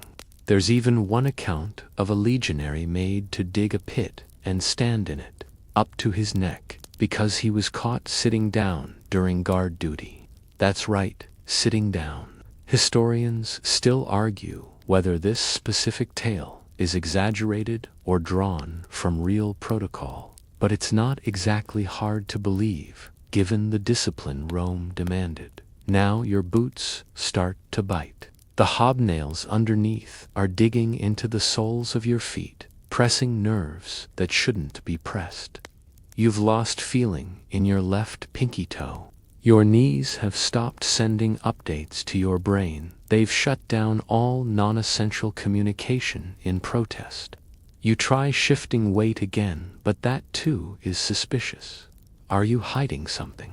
Are you up to something? A gladius at your ribs from behind lets you know your centurion is watching, always watching. Eventually, a cart approaches. It's an old man with 2 pigs. He doesn't speak Latin well. You bark at him. He panics. His pigs scatter. Your job is to inspect for contraband or rebels. But right now, you're chasing a squealing pig into a ditch. This is your moment of glory. You haul the animal back, muddy and breathless, and find the old man crying. He thought he was going to be executed. You explain, with all the patience of a sun-stroked, half-dead husk, that he's fine. Move along. Next time, bring fewer pigs. The rest of your shift passes slowly, like syrup in winter. You fantasize about collapsing, about being relieved. You think maybe if you faint, they'll have to carry you away. But no, if you faint, you'll just get dragged into shade, slapped a few times, given vinegar water, and shoved back into place. Now your ears are ringing. It's probably dehydration, or possibly the early signs of heat stroke. Your stomach churns. The salted fish you ate hours ago isn't sitting right, and your lips, they're cracked, like the roads in Gaul after a chariot race. You try licking them, but it only makes the dryness more dramatic. Eventually, younger recruit approaches, your replacement. The sound of his sandals is sweeter than any Roman lyre. He nods, you nod. You step out of position with all the stiffness of a wooden puppet, legs barely obeying. But don't relax yet. You're not heading to a bed or a bath. You're heading back to your barracks, where you'll be expected to clean your armor, tend to your gear. maybe even report for patrol or kitchen duty, depending on how many people are sick or sick today. Sleep, that's for dreamers. You, meanwhile, are now an overheated, exhausted scarecrow in iron pants, trying not to puke in front of your comrades. Remember that tiny moment back in the morning when you thought this would be fun. Let's just say you were adorably naive. And then you find yourself standing still, staring at your own reflection in a puddle of blood and rainwater, though not sure if either is yours anymore. The battle is over, or at least this part of it is. The chaos that stormed across the field earlier has quieted, but not in a way that feels like peace. It's more like a silence, choked with unsaid things. Your limbs ache from the weight of armor and terror. Your eyes sting from smoke and sweat. And what's worse, no one is really celebrating, not even the victors. This is where the soldier's real job begins. Post-battle cleanup. Glorious victories always come with tedious aftermaths. You're ordered to help stack the dead. Carefully at first, Roman or enemy, it doesn't matter anymore. But before long, it's a desensitized shuffle. You grip wrists, ankles, sometimes hair, dragging one corpse after another into neat little rows. A centurion yells to leave space between piles, so the vultures won't fight over them and disrupt formation. Because even in death, Rome insists on order. You can't help but notice how young some of the faces are. One looks no older than 15, his hand still clutching a wooden charm around his neck. Another's mouth is frozen in a scream, teeth bared to the sky. Someone behind you mutters, "Better him than me." You don't respond. You don't trust what might come out. And then there's the stench. Oh, it's indescribable. A wet metallic soup of blood, bowel, and whatever was cooking in the campfires before everything went up in flames. Your nose tries to shut down, but the smell gets in through your mouth. A few men vomit. You keep it down, just barely. The scavengers show up around midday. Not birds, though they're there, but humans. Locals from some nearby village, barefoot and silent. They dart in and out of the fields like rats, cutting off fingers for rings, looting boots from feet still warm. No one stops them. One soldier even trades a helmet for a roasted fish. Priorities shift fast out here. You're also tasked with looting the enemy dead. It's standard procedure. Spears, helmets, coins, good cloaks, strip them down and sort it into piles. One guy finds a Greek drachma and jokes, "Now I'm rich." He slips it into his boot. Another finds a child's doll tucked into a tunic. He holds it up for a laugh, but no one joins in. Later, you're instructed to help dig a trench, not for strategy. This one's for burial. Only the Romans get their own pyres or marked graves. The rest go in here. One long, deep scar in the earth. You heave the bodies in, one after the other. There's no ceremony, no prayer, just the wet thud of bodies landing atop each other. Someone mentions that historians still argue whether Rome ever cared about the dignity of the conquered. You think the answer is lying right in front of you. The sun begins to set, but you're not done. Now come the wounded. The ones who didn't die cleanly. Some are missing limbs. Others cry for mothers they'll never see again. You're told to carry them back to camp, to the field medics. But half the time, that's a death sentence, delayed by hours. There are no antiseptics, no anesthesia, just cauterizing irons and rough wine to dull the pain. You assist a medic named Gaius, who smells like boiled onions and despair. He tells you to hold a boy down while he saws off what's left of a shattered leg. The screaming haunts you for days. Gaius shrugs, says the leg was useless anyway. He hands you the amputated limb, tells you to toss it with the others behind the tent. There's an actual pile of them legs, arms, hands all, stacked like firewood. When the final wounded man is dragged in, it's a Roman officer with half his face missing. No one knows his name. He's too far gone to speak. His breathing is ragged, wet. Gaius looks at you and says, "Stay with him. He shouldn't die alone." So you sit there in the flickering torchlight, watching the life slowly drain from a man who once yelled orders at you. His eye searches your face like it's trying to recognize something familiar, someone he once knew. You whisper meaningless stories from home, the sound of birds in the forum, the smell of fresh bread. He doesn't respond.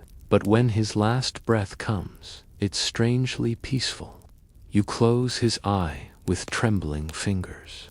And when it's all finally over, when the fires are low and the vultures full you collapse near your tent, you haven't eaten, you haven't bathed. Your hands are still red, your soul bruised in places you didn't know could ache.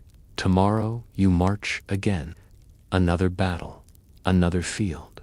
And still, somehow, this was considered a successful campaign. The midday sun is ruthless, and your stomach growls with an emptiness that's starting to feel permanent. You've been marching since dawn, your armor clinking with each step, your feet blistered raw. When the column finally halts near a sluggish river, your centurion grants a brief rest, barely long enough to drink tepid water or chew on the stale bread. You've carried for 3 days. Still, it's a welcome pause. You drop to the dusty ground, grateful for even the illusion of shade beneath a scorched olive tree. And just when you think you've earned a few moments of peace, the order is barked.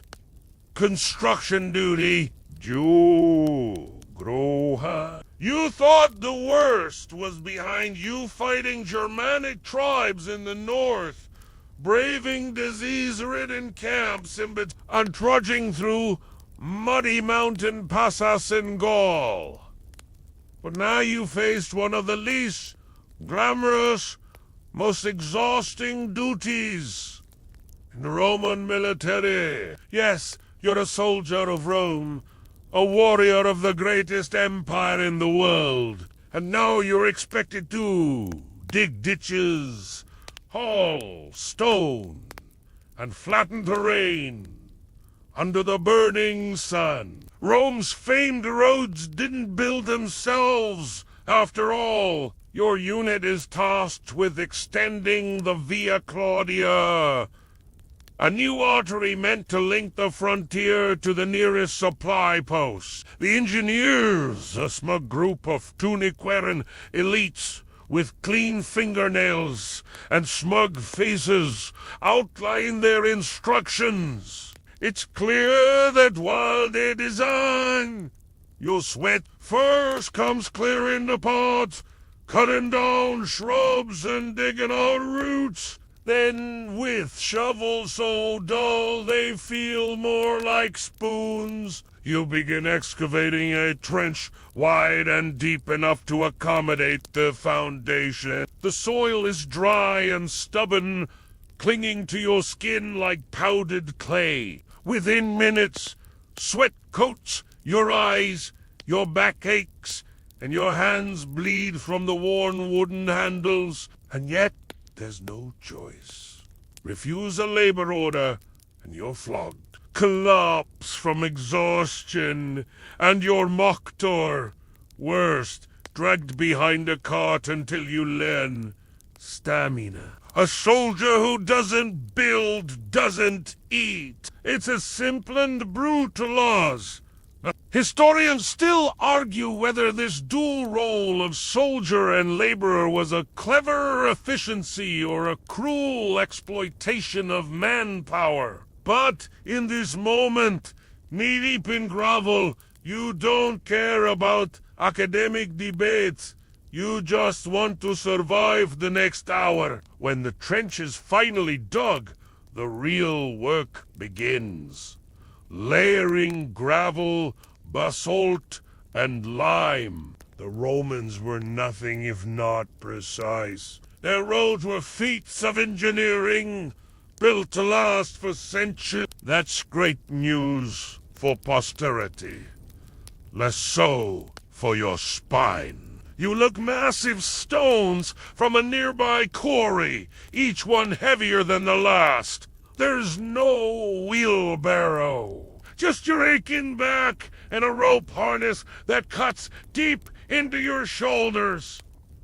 Some men joke to dull the pain. Others sing badly. A few simply go quiet. Their eyes hollow. You try not to think about Gaius, who collapsed last week during bridge construction.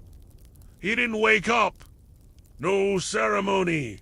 No burial. Just pushed into a shallow ditch and covered with dirt, while the centurion muttered about wasteful weakness. And don't even think of a blister. Your palms are raw, the skin peeling away in slick, wet ribbons. One wrong grip and infection sets in. There's no antiseptic. It's vinegar and lock. Some men resort to peeing on their own wounds, a trick passed down through sheer desperation, not science. But what truly breaks you isn't the penite, the monotony. Swing, haul, drop, shovel, press, level, hour.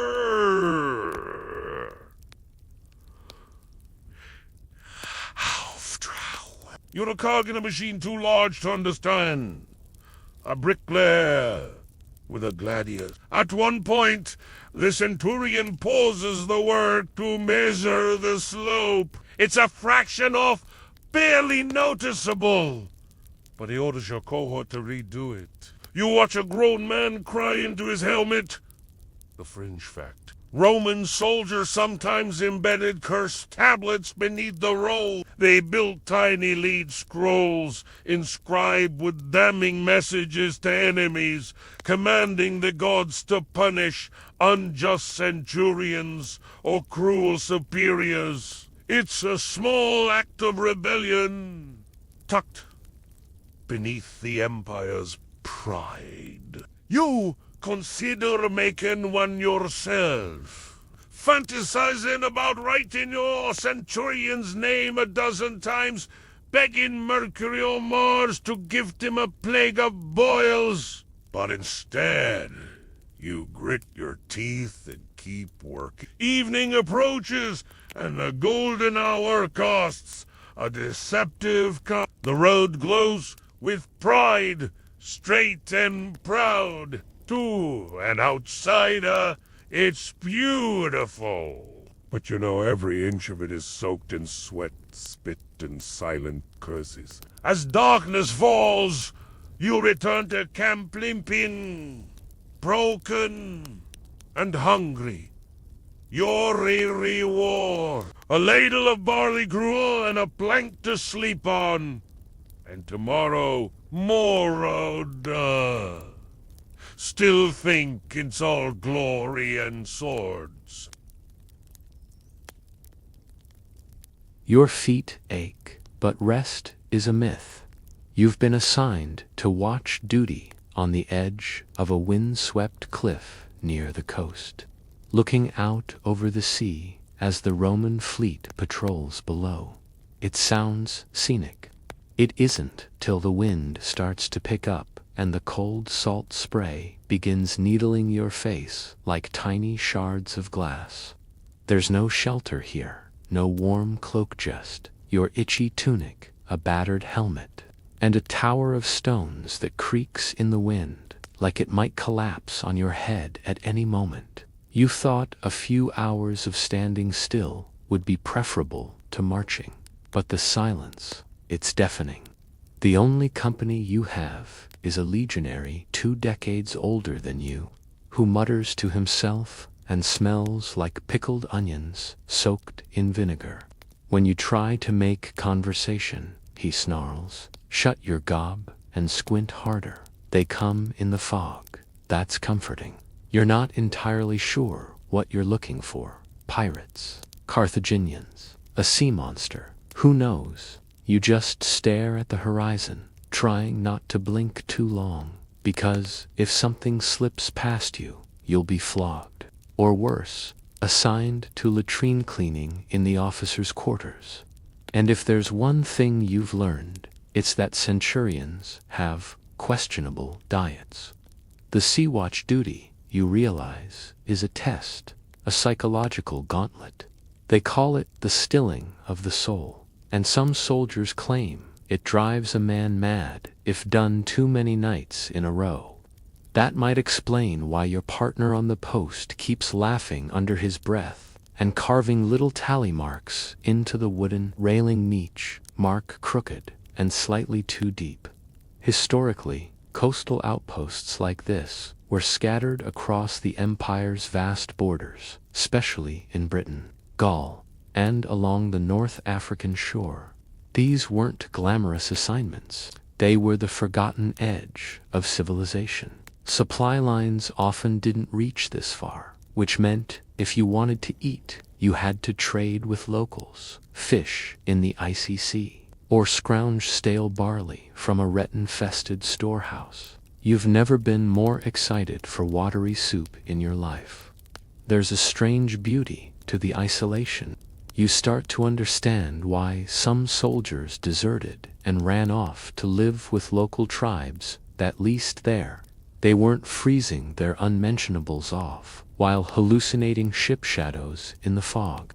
You know that one Roman historian, Tacitus, described a soldier's life as a mixture of boredom and terror. You'd roll your eyes at the if it didn't feel so accurate. One moment, you're watching the stars glitter off the water, wondering if you'll ever see home again. The next, you re-shouting down the watchtower because a drift of sea mist looked too much like a sail. There are debates among historians about just how standardized these outposts were. Some argue they had clear, regular rotations and strong discipline.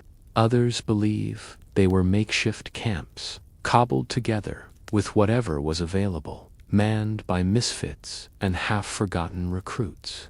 Based on the current state of your lookout post, complete with a door that swings open every time the wind howls you, re-leaning toward the misfit theory. The highlight of your shift is a seagull dropping something suspiciously shiny into the waves.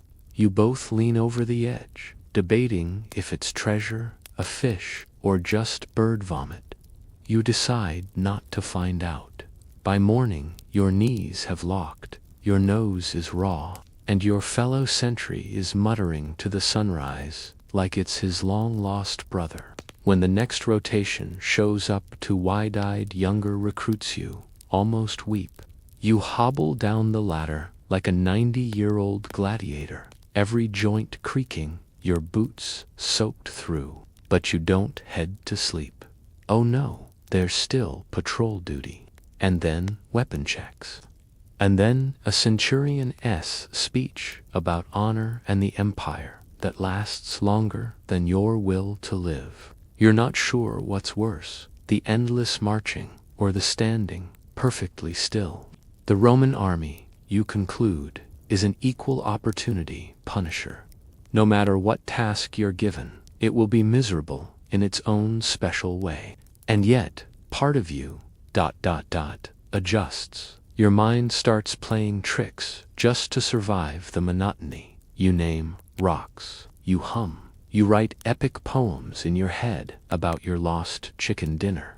You start to believe that, perhaps, when you get back to Rome, you'll write a scroll about your time on the coast, something dramatic, something poetic. But let's be honest, if you make it back, the first thing you do is kiss the ground and eat something that hasn't been dried, smoked, or salted within an inch of its life. Still, as you walk away from that tower, your hands frozen, your stomach growling you, no, you passed another test. Maybe that's what being a Roman soldier is really about. Surviving just one more day. You survived the battle, and by now, that doesn't feel like much of a victory. You're missing a front tooth. Your left forearm won't bend quite right, and there's a chunk of flesh missing from your thigh. But you're alive, and in the Roman military, that's more than most could ask for. You and the remaining cohort are ordered to assemble at dawn. No words are spoken, no celebrations, no rituals, no names called for the fallen. Their bodies were either burned, buried hastily, or left behind in ditches to be picked apart by birds and dogs. You saw a vulture land on what used to be your tent mate. You can't shake the sound of its bones cracking under beaks. The men stand in two grim lines, wounded and filthy. Some have blood still crusted in their ears. A few look dazed. One keeps whispering the same word, mater, mater, his mother. You avoid eye contact with him. He's broken, like many here, and broken men are unpredictable. Then the order comes. March. You have no destination, no clear reason why. It's just time to leave the battlefield behind. And so you do, dragging your tired, aching feet through ash, mud, and the occasional severed hand or scorched helmet. One man kicks a skull by accident. It rolls. He keeps walking. The sun is high when you finally pause.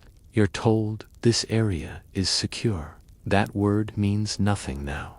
You saw a secure fort go up in flames 3 days ago. Still, tents are pitched, rations are distributed. It's barley gruel again, but this time it tastes like heaven, because your hands aren't shaking as much and you haven't vomited yet today. You eat slowly, savoring the salt. You try not to look at the flies swarming the wound on your thigh. There's a new centurion. The old one didn't make it. You didn't. Like him, he was cruel and favored lashes over warnings. But you're not sure about this new one. He hasn't spoken much. He walks with a slight limp and wears his helmet even when he's alone. Something's off. That night, there's an eerie silence in the camp. No drunk laughter, no dice games. Just the wind through the reeds, and the occasional muffled cry. You're on watch duty, second shift. You prop yourself up with a spear and try not to close your eyes. A soft sound makes you turn. It's the soldier who whispers about his mother. He's walking barefoot away from camp into the dark. You hesitate, then you follow, quietly. You find him near a stream, on his knees. He's holding something in his hand, a charm or token, maybe a carving, maybe a piece of cloth. You can't tell. He weeps without shame. You don't say anything, just stand there, sharing the space.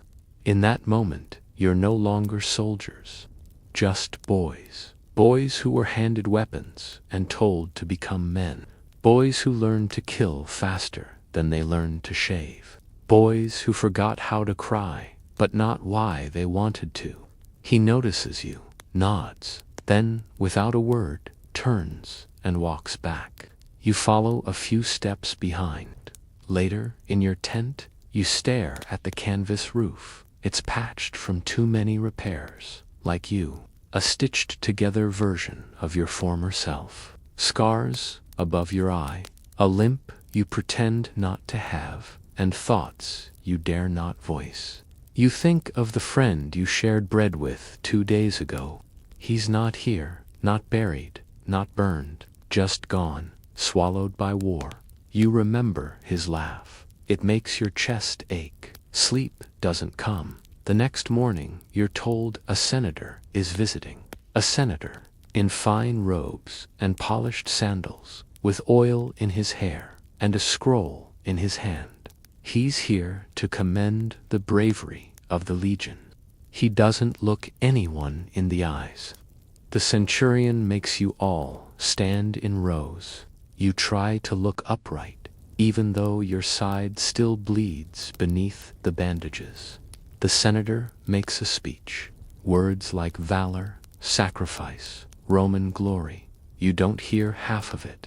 You just focus on the sweat dripping down your back. Then he hands out coins, small silver, marked with the emperor's profile. It's your reward. You hold it in your palm. The silver's cold, smooth. You stare at the emperor's face, frozen in stoic pride. He has no idea who you are. The senator leaves before sunset, escorted by guards. He steps into a chariot and rides away without so much as a backward glance. Later that night, someone throws their coin into the fire. No one stops them. The next day, orders arrive. You're to march again. This time, the destination is Gaul. A new rebellion, a new war. You don't feel fear, just emptiness. Before leaving, you wrap your friend's knife in a strip of cloth and tuck it in your belt. He would have wanted it to see another battle. You whisper a short prayer. Not to the Roman gods, not anymore. Just a whisper to the wind, to anyone who might be listening. Then you pick up your pack, adjust your armor, and march again. The battle has ended. The chaos has passed. The shouting, the screaming, the brutal clash of weapons, it's all faded now. What remains is the scent of blood drying under the sun. The metallic sting of iron still clinging to your nostrils, and the trembling in your hands. Not from fear at least not anymore, but from exhaustion, from the unbearable weight of staying alive. You sit on a log outside the makeshift medical tent, your shoulders bandaged crudely, and your ribs ache from a bruising you took earlier. It could have been worse, you know that. You saw worse. The young auxiliary, who joked about his hometown being the land of beautiful women, is now a pale corpse with a gaping throat. One of the veterans, the man with the hawk tattoo on his neck, is missing an arm. They say he begged them to finish him off. No one did. He lay moaning, weeping, praying to gods you'd never heard of. You press your back against the tree behind you. The bark cuts into your skin, but it's the only thing that feels real. You can still hear phantom echoes, shields splintering, horses screaming, the sickening thud of blade through bone. Somehow, you survived, but surviving is not the same as living. Around you, the camp moves in slow motion. A priest murmurs, writes over a heap of bodies. Men gather broken weapons, collecting them like memories. Some sharpen their swords, already preparing for the next bloodbath. Others stare blankly, as if staring long enough might erase what they've seen. Your hands are dirty, not just with soil and dried blood, but with the knowledge that you did what you had to do, that you plunged your sword into another man's stomach and held it there while he screamed. You watched his face crumple, watched the light drain from his eyes, and told yourself he was just another enemy. But he had a mother too. He might have had a wife, children, a favorite meal, a bad joke he always told. He might have loved to sing. You wipe your hands on your tunic. The stain doesn't fade. You make your way toward the field hospital, more tent than building, where the wounded are stacked like logs. The stench of rotting flesh is overpowering. The medic, a grizzled ex-surgeon from Gaul, is working with what little he has. Boiled wine, bandages, and cauterizing irons. Men scream inside, Not like warriors, just like human beings. Their cries are raw and animal. You think of running. Not from duty, but from that sound. Because it will haunt you worse than any battle. One man grabs your arm as you pass. His eyes are wide, clouded with pain. "Did we win?" he whispers. You don't know how to answer. You nod. It feels like a lie. He smiles before slipping into unconsciousness. You step outside again. The air is thick with smoke from funeral pyres. You see figures moving through the haze, soldiers dragging the dead, stripping them of armor, tossing them onto the flames. You wonder who will burn your body one day. Will anyone bother? Or will you rot where you fall? Later that night, you join your cohort for the count. Names are read aloud. Some are met with silence, others with a grunted "here." When your name is called, your voice catches in your throat. You manage to say it, but your tongue feels too heavy, too guilty. You're told you've earned your day's ration of wine. You barely drink it. Your mind drifts to the men who didn't make it. You see their faces frozen in pain, in surprise, in fear. Some died fighting, others were cut down while running. You wonder which one you'll be. The centurion gives a speech. It's meant to be uplifting, something about honor, legacy, Rome. No one really listens. Most men stare at the ground, clutching whatever relics remind them of home. A ring, a strip of cloth, a crude carving. You have nothing but the clothes on your back and a scar on your chest. The stars begin to shine, but there's no peace in their glow. Not tonight. You lie on the ground, your head resting on your helmet. Sleep evades you. Every time you close your eyes, you see that man's face, the one you killed. You hear his gurgling, feel the heat of his blood on your hands. You tell yourself it was him or you. You repeat it like a prayer, a desperate chant. Him or me, him or me. But the words don't comfort you. Eventually, you doze off. The earth beneath you is cold, unyielding, like Rome. At some point in the night, you're jolted awake by a scream, a nightmare, someone else's this time. The man sobs quietly in the dark. No one comforts him. Everyone has their own ghosts. You pull your cloak tighter around your shoulders and look up at the sky. Is this what glory feels like? Because it feels like grief. You were promised honor, riches, maybe even land when your service ends. But you know deep down if you live long enough to reach retirement, it won't be the same man receiving the farm. That man, the one who enlisted, died on the battlefield today, or yesterday, or maybe months ago. All that remains now is what the army made of you and what it took away. You close your eyes again, but tonight even your dreams feel like war. You wake before sunrise, stiff and sore, your limbs aching from yesterday's forced march. You don't even bother brushing off the dust from your blanket. What's the point? Your spine aches, your stomach growls, and your boots, stiff with dried sweat and mud, mock you as you slide them on. There's a silence in the camp that's louder than any trumpet. You feel it in your chest. Today will not be kind. Your centurion yells something unintelligible, and you fall in line, along with hundreds of other exhausted men. You're marching again, this time toward the front, whatever that means. Rumors have been swirling. A barbarian tribe has breached the frontier, and this time they're not running.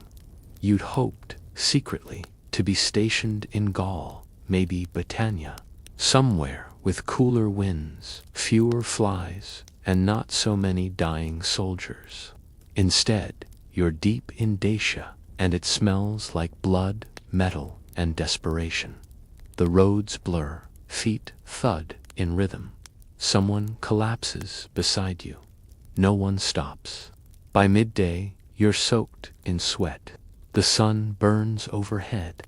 When you reach the outskirts of the battlefield, you're handed your gear, a worn scutum shield, your dented gladius, and a helmet that doesn't quite fit anymore. There is no speech, no music, no inspiration, just the stink of urine in the grass, where others couldn't hold it in, and then war. The first trumpet blares, and you're shoved forward like cattle. You feel the ground shake beneath your hobnailed boots as the legions surge. Your shield is suddenly everything: your protection, your prison, your only hope.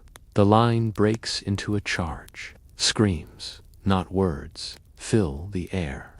You see your first enemy painted face, wild eyes, screaming louder than the wind. You thrust without thinking, your arm moving faster than your brain. Your blade connects. A warm spray hits your face. You keep moving. It becomes a blur wood, smashing against bone, metal against flesh, shields locked, men stumbling over the dying. You lose track of time, of space. You are no longer a person. You are a part of something monstrous and blind. You survive. Somehow, hours later, the battle ends. You stagger through a field of bodies. Friends, enemies, at this point, what's the difference? You see a face you recognize, his eyes still open, his mouth twisted in confusion. He was 22. You don't even remember his name. You try to sleep that night, but your dreams are filled with teeth, screaming, and the horrible sucking sound of your blade pulling from a ribcage. You'd think the worst is over. It's not. Your wounds deep, gashes across your thigh and forearm are hastily cleaned with vinegar. Your skin burns. The Legion's doctor ties it tight with old linen and cobwebs. If it turns green, we'll take the leg, he says, chewing on a fig like he's talking about the weather. In the weeks that follow, you're forced back into drills, forced to patrol roads filled with corpses, with no burial detail to spare. Your friends start disappearing, not in battle, but to fever, to dysentery, to sheer hopelessness. One slashes his own throat in the latrine. He couldn't face another year. Then comes the promotion. You should be happier now. A squad leader, but it just means you're responsible for others' deaths now, not just your own. You must enforce discipline. You must whip the slow ones, punish deserters, report sicknesses, even when you know they'll be executed for it.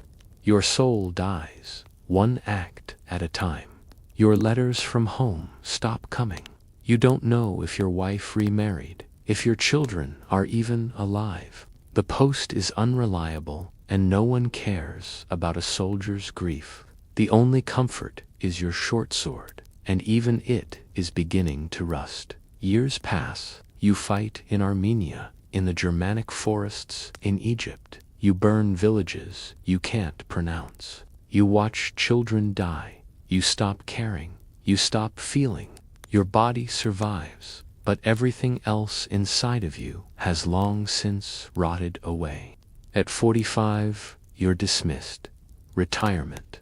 You limp back home. A few coins in a leather pouch.